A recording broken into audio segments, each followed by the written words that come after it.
Hi, my name is Neomi Chen and I'll be talking about my paper, Symbol of Antigone, Selfless or Selfish. I originally wrote this paper for my English 1220W class called Drama Forms and Techniques.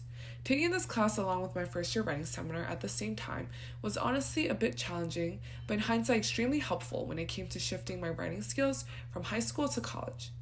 This first year paper's writing process spanned over a month with multiple rounds of revisions from my professor, peers, and self-evaluation, which was much more extensive in length and time than any paper I'd written before. The first Greek tragedy that we read in class was Sophocles' play Antigone, and we were given two prompts to choose from for the first draft of this paper called Paper 1. I ended up choosing to analyze the last of Antigone's speeches leading up to her death. The structure of Paper 1 was a summary of the passage, and then a close reading of textual details such as diction and imagery. At first, I honestly was a little unsure on how to do an even better close reading of certain pieces of text in the play, because I sometimes found myself in previous mini-essays running out of topics or details to examine.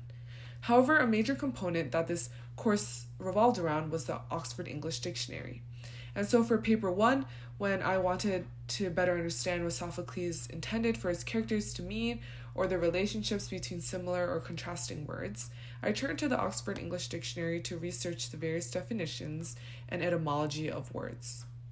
In addition to familiarizing myself with the Oxford English Dictionary, I also drew conclusions of Sophocles' intended use of those words based on their connotations. In my finalized paper that you can see now, I utilized the Oxford English Dictionary 3 times. The first time is on page 1, where I list the multiple definitions of pure and crime and narrow them down to the ones that Sophocles likely used to reveal Antigone's rationale behind disobeying King Creon's law. The second instance is on page 4, where I examine the two meanings of folly that Antigone may be using when she references her choice to bury her brother as a folly. Her word choices reveal a lot about her mindset and character and the extent to which she regrets burying her brother. The final time I use the Oxford English Dictionary is on page 8 to show how Antigone doesn't want to be associated with the latter definition of an evil welcome, since she is seeking approval and attention from people in the afterlife.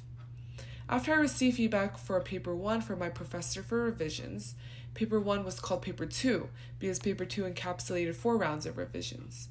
Looking back now, I think what made Paper 2 so much different from Paper 1, that it even got a new name, was that Paper 2 focused more on how to construct a stronger thesis that was more fleshed out in both thought and detail. While Paper 1 ended with my first attempt at a one-sentence thesis, it seemed like Paper 1 was more focused on the close reading aspect of the text. From Paper 1 to Paper 2, I shifted away from chronologically analyzing this topic of martyrdom, as I was able to make greater connections between ideas to prove my thesis.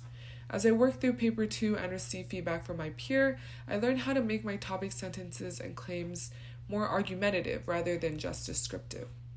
I had about 2 weeks to self-evaluate my paper after peer review, and I realized that I needed to make my thesis emphasize how Antigone's hidden motive for burying Polyneices was selfish. This was the point where I concluded that she wanted to become a symbol for martyrdom. My thesis from the peer review seemed to separate martyrdom from external validation, but after some thought, I noticed how those two concepts could work together.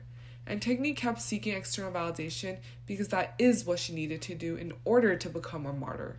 My finalized thesis in my paper centers around the idea that Antigone didn't bury Polyneices just to honor the gods. She selfishly wanted to become a symbol for martyrdom by seeking external validation and attention from her peers before and after the burial.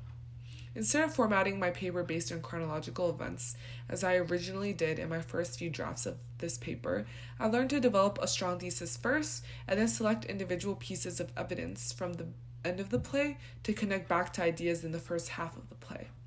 However, most importantly, I emerged from this class and paper with close reading skills that I now utilize when examining new pieces of literature, as well as making all of my claims more argumentative and analytical rather than purely descriptive.